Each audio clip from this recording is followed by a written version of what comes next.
रसायन पाठ। आयुर्वेद समूहतानी में कितने योग थे? 4। 6 से 30 16 4 16 हो गया खत्म।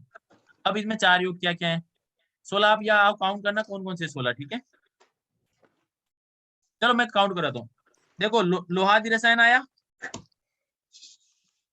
पिपली रसायन आया, आम्लक अवलय आया। अरे नहीं नहीं नहीं, गलत बोल रहा हूँ। क्या है तो देख लेना यार, आप मेरे पास टाइम नहीं है, ठीक है ना? आप देख लेना। 16 आए थे। अब इसमें 4 रसायन कौन कौन से आए थे? देखो मैं बताता हूँ, 4 रसायन के नाम याद रखने। देखो आपको 6 याद है, 37 याद है। अगर 16 याद नहीं होंगे और 4 और याद होंगे तो आपको अपने आप ही समझ में आ जाएगा। तो कौन कौन से 4? एक पहला है कौन सा? इंद्रोक्त रसायन। दूसरा क्या है? आचार रसायन। तीसरा क्या है? द्रोणी प्रावेशिक रसायन, ठीक है? और चौथा कौन सा है? इंद्रोक्त रसायन द्वितीय। मतलब तीन रसायन के नाम आते हैं। पहला कौन सा है? इंद्रोक्त रसायन फर्स्ट और सेकेंड, और एक आचार रसायन और एक द्रोणी प्रावेशिक रसायन। बात खत्म। 4 रसायन हो गए, बात खत्म, ठीक है? इसमें आचार रसायन और इंद्रोक्त रसायन याद रखना, चौथे पाद में आते हैं। इंद्र रसायन किसमें आता है? थर्ड पाद में आता है। अब शुरू करते हैं 6 नंबर। 6 नंबर क्या है? तो ये रहा इंद्रोक्त रसायन है, ये चालू हो रहा है। इसमें क्या है? इसमें कुछ नहीं है। इसमें एक लाइन है, पैसा पयसा, मतलब दूध के साथ प्रयोग करना है। पैसा प्रयुक्ता क्षण मासात परम आयुर्वचस, मतलब दूध के साथ 6 मास तक प्रयोग करना है। ये क्वेश्चन आता है कि दूध के साथ 6 मास तक किस रसायन का प्रयोग है? तो इंद्रोक्त रसायन। एक तो इंद्र रसायन आया था, उसका मतलब वहां पर घटक क्या क्या था? इंद्री थी। और यहाँ इंद्रोक्त रसायन का मतलब क्या है? यहाँ पर इंद्रोक्त रसायन में इंद्रिय, तो ये ध्यान रखना है। अब आया द्रोणी प्रावेशिक रसायन। द्रोणी प्रावेशिक रसायन में देखो 7 नंबर श्लोक में देखो, यहाँ पलाश की द्रोणी होती है, मैं बता चुका हूँ। अब देखो यहाँ ड्रग्स आती है, ब्रह्म सुवर्चला, आदित्य पर्णा। देखो ये ड्रग्स मार्क कर लेना, आपको बताना। पत्तियों के शेप नहीं पूछेगा, ये कुछ नहीं पूछेगा। पहली क्या है? ब्रह्म सुवर्चला। दूसरी क्या? आदित्य पर्णी। तीसरी क्या है? नारी। नारी कहाँ है? नारी। चौथी क्या है? काष्ठ गोदा। काष्ठ गोदा। पांचवी क्या है? सर्प, सर्पनामा। छठी क्या है? छठी क्या थी? सोम, सोम नाम। और सोम औषधि नाम अग्रय में आया था। Yes sir. सोम औषधि नाम अग्रय में आया था। औषधियों में श्रेष्ठ क्या? सोम। सोम। तो सोम हो गई छठी। और सातवीं क्या हो गई? पद्मा। आठवीं क्या हो गई? अजा। अजा कहाँ गया? अजा। और नवी क्या हो गई? नीला, ठीक है? तो ये 9 औषधियां हो गई। कितनी? नो। अरे कितनी औषधियां यहाँ पर? इंद्र, ये आएगा द्रोणी प्रावेशिक रसायन में कितनी औषधियां? नो। 9, ठीक है?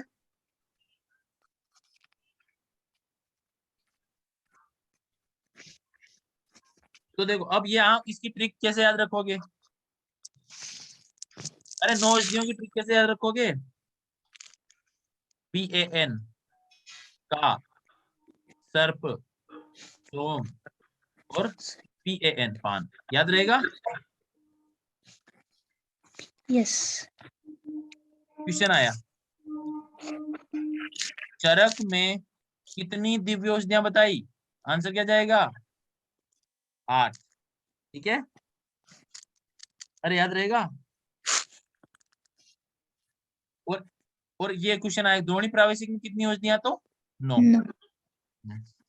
और इसमें एक सबसे इंपॉर्टेंट इसका अनुपान। इसका अनुपान क्या आएगा? अजादु। क्या आएगा? देखो ये रहा, तस्य आज पये आज पयम प्रत्यवस्थापनम। प्रत्यवस्थापनम मतलब क्या है? क्या अनुपान है द्रोणी प्रावेशिक का? अजादु। ये याद रखना है, इसी में आया है अजादु पान। तो 6 मास ये क्या बोल रहा है? इन सभी औषधियों में किसी औषधि का वो पान करेगा, उसका पान करेगा, फिर वो बेहोश हो जाएगा, उसके बाल बाल नख सब जड़ जाएंगे, उस द्रोणी में लेट जाएगा। फिर 6 महीने बाद तक वो बेहोश होगा, फिर होश में आएगा तो उसके वापस नए बाल आएंगे, नए नाखून आएंगे, और वो फिर वो काले आएंगे और वो अमर रहेगा, ऐसा बोल रहा है। अमर नहीं रहेगा मतलब इतने साल जिएगा। देखो इसकी कितने साल जिएगा वो देखो आप, 10 वर्ष सहस्त्रम, तो द्रोणी प्रावेशिक रसायन से आयु कितनी हो जाएगी? 10,000 10,000 साल। साल। ये ध्यान रखना बस। तो यहाँ पर देखो मैंने एक चीज बताई, आपने किसी ने पूछी नहीं। मैंने बोला था यार दिव्य औषधियां कितनी है, तो आपने आंसर, मैंने आंसर बताया था 8। कितनी? 8। आपने ये क्यों नहीं पूछा कि यार 9 औषधियां फिर भी दिव्य 8 क्यों बताई?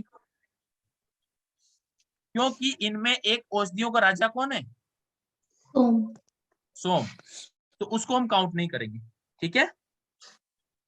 बाकी की औषधियां हैं यस। वो दिव्य है, और राजा तो राजा है। राजा बोलेगा कि मेरे को प्रजा में काउंट मत करो, मैं राजा ही रहूं। अब आया द्वितीय इंद्रोक्त रसायन, श्लोक नंबर 18।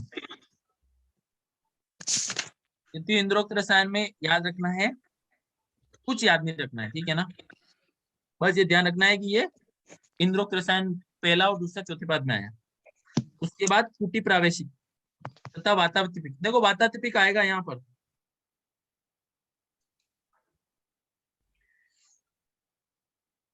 श्लोक नंबर देख लो आप तो 27, ये रहा। देखो सर्वम अर्थानाम अरोगणम धीमताम नियदात्मनम कुटी प्रवेशम शनिनाम परिच्छद्वाधितम अतो अन्यथा तू ये श्याम सूर्य मारुति आया। और सूर्य मारुति को वातात्मिक बोला, हिंदी में देख लेना। तो देखो अब आया क्वेश्चन कि रसायन का सेवन आचार्य चरक ने किसके लिए इंडिकेट किया है, यही क्वेश्चन आता है। तो पहला आया स्वस्थ के लिए, दूसरा आया रोगी के लिए, तीसरा आया दोनों के लिए, या चौथा आया किसी के लिए नहीं। आंसर क्या आएगा? स्वस्थ व्यक्ति के लिए। देखो लिखा है ना, समर्थानाम अरोगाणाम, ठीक है। जो यस। व्यक्ति जो व्यक्ति समर्थ हो, मतलब पैसे वाला हो। समर्थ कौन? समर्थ का मतलब क्या है? पैसे वाला धन्यवाद। हो, मतलब उसको कोई टेंशन नहीं जॉब जाने की, उसको कोई टेंशन नहीं है कहीं जाने की, बिजनेस देखने की, उसके इतना बिजनेस चल रहा है कि बैठे बैठे आ रहा है घर में। तो वो पैसे वाला हो। और अरोगणा मतलब निरोगी हो, रोग रहित हो। वो क्या करेगा? क्योंकि प्रावेशिक रसायन की विधि का सेवन करेगा, समझ गए। और अन्य लोग जो अपने वश में सामर्थ्य नहीं हो, चंचल हो, उनके पास अधिक पैसा नहीं हो, धन नहीं हो, तो वो किससे सेवन करेंगे रसायन? वातात्विक। वातातपिक या सौर्य मारुतिक। देखो ये लिखा है वातातपिक सौर्य मारुतिक विधि। और इसके में श्रेष्ठ कौन सी विधि है? पूर्व विधि। और वो क्या है? कुटिप्रवेशिक। क्यों दुष्कर है? क्यों क्यों है दुष्कर? अरे रईस तो कोई एक मिलेगा ना। अगर आज मुकेश अंबानी को बोल दो कि भाई आओ कुटी प्रावेशिक रसायन का सेवन कराएं, वो बोलेगा भाई टाइम नहीं है, जबकि उसके पास कोई कमी नहीं है। तो ये दुष्कर है, हर किसी से नहीं हो पाएगा, और पर श्रेष्ठ है, ठीक है ना। अब आ गया क्या? रसायन प्रयोग में तत्काल उपद्रव में तत्काल चिकित्सा, तो छोड़ देना ये। अब आया आचार रसायन। तो क्वेश्चन आया आचार रसायन किसकी मौलिक देन है? चरक की, क्योंकि आचार रसायन केवल और केवल चरक बोलता है और कोई नहीं बोलता है। अब इसको मैं पढ़ता हूँ ये क्योंकि इंपॉर्टेंट है, मेरे को पूरा याद था यूजी में, थोड़ा भूल गया हूँ, पूरा याद था। सत्यवादिनम अक्रोधम निवृत्तम यत् मध्य मेथुनात् अहिंसकम अनायासम प्रशांतम प्रियवादिनम जप शोच परम धीरम दान्य नित्यम तपस्विनम देव गो ब्राह्मण आचार्य गुरु वृद्धार्चने रतम अनस्य संचयम परम नित्य नित्य करुण वेदिनम सम जागरण स्वप्न। देखो कितनी अच्छी लाइन बोली। आचार रसायन में क्या आता है? सम जागरण स्वप्न, मतलब समय पर जागो और समय पर सो, जो हम कभी नहीं करते, हम नहीं करते। तो आचार रसायन नित्य शीर ग्रताशीनम, और नित्य क्या करना चाहिए? शीर और ग्रत का प्रयोग करना चाहिए। इसका मतलब ये किसके परिप्रेक्ष्य में? स्वस्थ व्यक्ति के परिप्रेक्ष्य में। अब अर्षि ये कितनी जगह आ गया नित्य शीर ग्रताशीनम रसायन नाम? 3 जगह। 3 जगह आ गया। तो ये, तो एक आज लिखो यहाँ क्वेश्चन, आचार रसायन कौन सा रसायन है? लिखो अद्रव्यभूत रसायन है। याद रहेगा? ऐसे आएगा द्रव्यभूत अद्रव्यभूत, ऐसे आएगा ऑप्शन में, उड़ा देगा। क्योंकि इसमें ड्रग्स कहीं नहीं है, केवल शीर गताशीनम में। ठीक है ना। और क्वेश्चन यही आएगा, अद्रव्यभूत रसायन है बस। लेकिन दो दो द्रव्य कौन से हैं, शीर और ग्रत है जो बताए हैं बस। तो नित्य शीर ग्रत का सेवन करना चाहिए। सम जागरण स्वप्नम देश काल प्रमाणज्ञम युक्तिम युक्तिज्ञम अनहकृतम शस्त्राचरणम असंकीर्ण। असंकीर्ण वर्ड आया, कहीं आया था असंकीर्ण? Yes sir. क्या चलो मतलब होता है असंकीर्ण का? वीर ओके विरुद्ध नाम। यहाँ पर असंकीर्ण क्या है, नैरो माइंडेड। यहाँ आया नैरो माइंडेड, बोलते हैं ना यार ये बहुत नैरो माइंड है, तो ये नैरो माइंड आया यहाँ पर। शस्तम आचारम असंकीर्णम अध्यात्म प्रवणेन्द्रियम, ये इंपॉर्टेंट लाइन है। अरे अध्यात्म प्रवणेन्द्रिय का मतलब क्या है, कि जो अध्यात्म विषय में स्पिरिचुअल नॉलेज में अपना ध्यान लगाए, तो ये बहुत इंपॉर्टेंट है अध्यात्म प्रवणेन्द्रिय। प्रवण का मतलब क्या होता है, लगाना। इंद्रिय, इंद्रियों को कहाँ लगाना, अध्यात्म के अंदर लगाना। अच्छा बताओ, चलो मत बताओ, नहीं पूछ रहा। उपासितारम वृद्धानाम आस्तिकानाम जितात्मनानाम धर्म शस्त्र परम विद्यात नरम नित्यम रसायनम गुणेर एते समुदिते प्रयुक्ते यो रसायनानाम रसायन गुणान सर्वान यथोक्तम समश्नुते। तो क्या बोल रहा है वो, कि जो इन चीजों को सेवन करेगा, इन चीजों को सेवन करेगा, जो ऊपर जितने भी रसायन के गुण बताए वो उसको मिलेंगे। ठीक है ना। इसमें नित्य शील गतिशील याद रखना है, अध्यात्म प्रवणेन्द्रिय याद रखना है। और ये लाइन याद रखना है, ये लाइन किसके लिए आती है, गुण इत्ते समुदिष्टे प्रयुक्त योरसायनम। तो आंसर क्या जाएगा, आचार रसायन। ठीक है। उसके बाद अश्विनी कुमार की पूजा वैद्य की तरह करना चाहिए। क्यों, देखो यहाँ एक रेफरेंस आता है 3940। क्या बोल रहा है, अश्विना इव देवेंद्रम पूजिए अतिशक्ति। तो देखो, अच्छा बताओ, आयुर्वेद अवतरण में इंद्र ने किससे ज्ञान लिया था आयुर्वेद का, ब्रह्मा स्मृतो आयुष्यो वेदम प्रजापति प्रजापति मजिग्रहितम सो अश्विनो तो सहस्त्राक्षम। सो अश्विनो, सो अश्विनो तो सहस्त्राक्ष। चरक में सहस्त्राक्ष किसका पर्याय आया था, इंद्र का। इंद्र का। तो अश्विनी कुमार से आयुर्वेद का ज्ञान किसने लिया, इंद्र ने। इंद्र ने लिया। तो यही तो लिखा है कि इंद्र ने किसकी पूजा की थी, अश्विनी। अश्विनी कुमार। कुमार की पूजा की थी। अरे पूजा करोगे तभी तो ज्ञान मिलेगा। तो अश्विनी कुमार ने बोला इंद्र जी आप भी ले लो आयुर्वेद का ज्ञान हमसे, फिर आयुर्वेद का ज्ञान दिया। अब आया, तो अश्विनी कुमार के सकल कार्यों की गणना, मतलब अश्विनी कुमार ने कितनी कितनी सर्जरियां की उस जमाने में, जो आज किसी की औकात नहीं करने की, अमेरिका की भी नहीं। तो देखो, यज्ञ का सिर टूट गया तो यज्ञ का सिर जोड़ दिया पहला। ठीक है। पूषा के दांत टूट गए तो पूषा के दांत जोड़ दिए। ठीक है। और क्या था, बग का नेत्र नष्ट हो गया, देखो लिखा है नेत्रे नष्टे भगस्य च, तो बग के नेत्र नष्ट हो गए, वापिस नेत्र लगा दिए।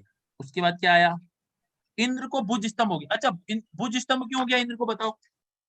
इंद्र को भुज स्तंभ मतलब उसका हाथ स्तंभित हो गया ऐसे, क्यों हो गया, क्योंकि इंद्र क्या पकड़ के रखता था हाथ में, वज्र। दधीची की हड्डियों का ढांचा।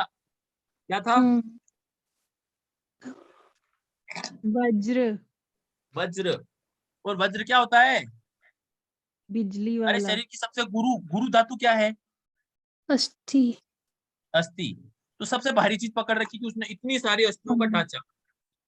क्योंकि उस टाइम, उस जमाने में शरीर कितने बड़े हुआ करते थे, शरीर, अरे सतयुग में शरीर कितने लंबे हुआ करते थे, अपनी छत छोटी पड़ जाए। तो उस दधीची का ढांचा इतना मोटा था और इतना भारी था कि इंद्र को वहां भुज स्तंभ हो गया, उसने पकड़ के रखा ऐसे, जहां भी जाता वो वज्र लेके जाता, उसको भुज स्तंभ हो गया। फिर वो बोला अश्विनी कुमार को, भाई मेरे हाथ का कुछ करो। तो उसने क्या बोला, इंद्र का भुज स्तंभ भी ठीक किया। देखो ये लिखा है ना वज्रीण, वज्रीण कौन है, वज्रीण किसका पर्याय आया, एक को नया पर्याय आएगा इंद्र का। इंद्र वज्रीण का मतलब जिसके हाथ में वज्र हो, उसको भुज स्तंभ हो गया। भुज स्तंभ का लॉजिक बता दिया। अब क्या बोल रहा है, भृगु वंश में उत्पन्न कामी च्वन। तो देखो लिखा ना भार्गव च्वन कामी, कामी का मतलब क्या था वहां पर, काम। काम का मतलब क्या था, मैंने काम की परिभाषा बताई थी, काम्यति इति कामः वनिता परिषु अंगादि। वनिता का मतलब क्या होता है? स्त्री। स्त्री के प्रति जो अत्यधिक आसक्त हो उसको क्या हो गया था? बूढ़ा पड़ गया था। वो देखो लिखा है ना कि भार्गव वंशी जो च्यवन ऋषि था वो अधिक कामी था, तो वो बूढ़ा हो गया जल्दी, उसके अंदर विकृति हो गई। तो फिर क्या बोला? उन्होंने उसको वापस क्या किया? यंग किया। युवावस्था था तो उसको वृद्धावस्था में था तो उसको युवावस्था। और किससे किया था अब बताओ? क्या खिलाया था उसको? च्यवनप्राश। तो इसका मतलब ये है कि च्यवनप्राश किसने बनाया? अश्विनी कुमार। ये ध्यान रखना है बस। अच्छा। च्यवनप्राश च्यवन ऋषि ने नहीं बनाया है। वहां आया था ना, च्यवन ऋषि सु पुनर्युवा युवा, हम्म, वृद्धो च्यवन ऋषि पुनर्युवा। तो वहां पर च्यवन ऋषि पुनर्युवा हो गया, इसलिए इस रसायन को च्यवनप्राश रसायन बोला है। देखो क्या है, देखो पढ़ो। च्यवनप्राश, प्राश का मतलब प्राशन। तो किसने प्राशन किया? च्यवन। च्यवन। तो जिस जिस अवलेह का च्यवन ऋषि ने प्राशन किया वो क्या हो गया? च्यवनप्राश। तो च्यवनप्राश। च्यवनप्राश किसने बनाया? अश्विनी कुमार। सांस फूल के बोलते बोलते। चलो ठीक, ये याद रखना। अब आया श्लोक नंबर 51। आज क्या यार, ये चैप्टर फिर भी हो जाएगा, आज तो हो गया, फटाफट करा दें। तो यहाँ पर प्राणाचार्य की परिभाषा आती है। 51 देखना, प्राणाचार्य, इसको याद रखना है। प्राणाचार्य देखो लिखा है प्राणाचार्य सही स्मृत। तो प्राणाचार्य की परिभाषा कहाँ आती है? याद रखना रेफरेंस, चरक चिकित्सा 1/4 पाद। देखो क्या है, शीलवान मतिमान, शीलवान मतिमान युक्तो द्विजाति शास्त्र द्विजाति। अब आगे आएगा द्विजाति क्या होती है? वैद्य की हो जाती है द्विजाति, कब हो जाती है? शिक्षा पूरी होने पर। तो वहां पर द्विजाति कब होती है? जब उसके अंदर एक तो आर्ष सत्व प्रवेश कर जाए और एक ब्राह्मण सत्व प्रवेश कर जाए। अगले श्लोक में आएगा, तो उसकी द्विजाति हो जाती है। तो देखो लिखा है द्विजाति शास्त्र पराग, शास्त्र पराग मतलब शास्त्र पढ़ चुका हो। प्राणी भीर गुरुवत पूज्य प्राणाचार्य, तो वो सभी प्राणी उसको गुरु की तरह पूजते हैं। तो प्राणी मात्र के लिए वो गुरु के समान होता है, इसलिए उसको द्विज बोला है। अब देखो द्विज कैसे हुई, देखो लिखा है विद्या समाप्तो बीजो द्वितीया जाति रुचते। तो विद्या समाप्ति के बाद बीशक की कौन सी जाति हो जाती है? द्विज जाति हो जाती है। और बोल रहा है अश्नुते वेद्य शब्दम न ही न वेद्यम पुनर्जन्मना विद्या समाप्तो ब्राह्मम सत्वम आर्षम अथापि वा। तो विद्या समाप्ति के बाद किस किस किस किस सत्व को प्राप्त होता है वो? बताओ अर्षि। ब्राह्मण और शश। ब्राह्म और आर्ष, ये क्वेश्चन पूछूंगा मैं टेस्ट में। आपके अंदर तो किसकी इंटर्न हो गई? इंटर्न किसकी हो गई? हमारी पृथ्वी की हो गई। पृथ्वी में ब्राह्मण और आर्ष सत्व है। हाँ। तो ये दो इसीलिए तो विद्या ग्रहण करने पर एक तो ब्राह्मण सत्व और एक आर्ष सत्व, ये दो प्रवेश कर जाते हैं। और आर्ष तंत्र को यथावत कहना क्या है अर्षि? वाक्य। है वाक्यशः। कहाँ रेफरेंस आया था? चरक सूत्र चलो तो 30 में 30। क्या क्या था? वाक्यशः, वाक्यशः, वाक्यार्थ और पंचावली। अर्थावयव, ऐसे था देखो। वाक्यशः, वाक्य अर्थशः और एक वाक्यावयव। ठीक है। तो यहाँ क्या आया था? आज तंत्र को यथावत करना। यहाँ पर अपने शब्दों में क्या? अपनी अपनी भाषा में समझकर या शास्त्र के गुण अर्थों को समझकर उसको पंचावयव वाक्य, क्या था? प्रतिज्ञा, उपनयन, दृष्टांत, अरे प्रतिज्ञा हेतु, उदाहरण, उपनयन, निगमन, तीनों ही तो थे। तो पंचावयव वाक्य से उसको समझाना, वो क्या था? वाक्य अर्थ से। और एक वाक्य से क्या था कि शास्त्र के गुण अर्थों को अपनी भाषा में समझकर उसको अपनी भाषा में अलग तरीके से समझाना। ऐसे नहीं आएगा।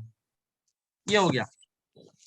अब आया श्लोक नंबर 56। यहाँ 56 में एक अच्छा रेफरेंस आता है कि रोगी की चिकित्सा किसके समान करनी चाहिए? तो पुत्र के समान। तो देखो लिखा है, ये रहा, कृषक अपि आतुरान सर्वान स्वतुनीव यत्नवान आबादेभ्यो ही संरक्षेत धर्म अनुत्तमम। तो ये देखो ये लिखा है कि स्वसुतानी, क्या है वर्ड, स्वसुत। सुत किसको बोलते हैं? पुत्र। अरे सुत किसको बोलते हैं? सुत पुत्र को बोलते हैं। पुत्र। तो खुद के पुत्र के समान रोगी की चिकित्सा करनी चाहिए, ऐसे बोला है चरक ने। तो क्वेश्चन आया, चरक ने रोगी की चिकित्सा किस वक्त बताइए? आएगा पुत्रवत, फिर आएगा बंधुवत, तीसरा आएगा जमाईवत, चौथा क्या आएगा? क्या आएगा? राजावत। बताओ आंसर क्या जाएगा? पुत्रवत। हाँ देख लो ये लिखा है, बेशक अपि आतुरान सर्वान स्वसुतानी। स्वसुत का मतलब खुद के बच्चे की तरह, यत्नवान आवाद, अरे बच्चे की तरह ही ट्रीट करना होता है पेशेंट को, वरना पेशेंट नहीं मानता है, ठीक भी नहीं होता है। संरक्षेत चिन्हम धर्मम अनुत्तमम, इसीलिए क्या बोल रहा है वो, कि धर्म की रक्षा करेगा वो। अब आया क्वेश्चन श्लोक नंबर 58, क्या आया कि ना अर्था, ये देखो ये पढ़ा